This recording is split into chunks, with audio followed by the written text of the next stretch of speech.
విజయవాడలోని దుర్గమ్మ ఆలయంలో board member Parvati భర్త హుస్సేన్ తీరు వివాదాస్పదంగా మారింది. తమతో వచ్చిన వారందరికీ శేష వస్త్రాలు, జాకెట్ ముక్కలు, ప్రత్యేక ప్రసాదాలు ఎందుకు ఇవ్వలేదని హుస్సేన్ అక్కడి సిబ్బందిపై విరుచుకుపడ్డారు.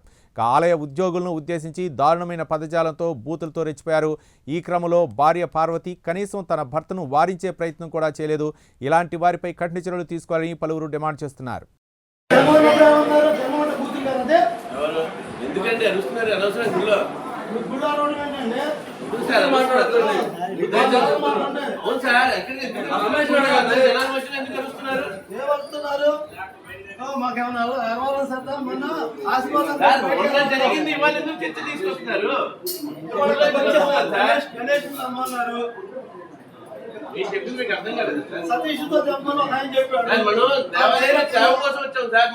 ప్రైవేట్ గా మాట్లాడుకోవాలి. అందుకు జనాల మధ్యలో బూతులు నెట్టుకుంటూ ఉండకూడదు.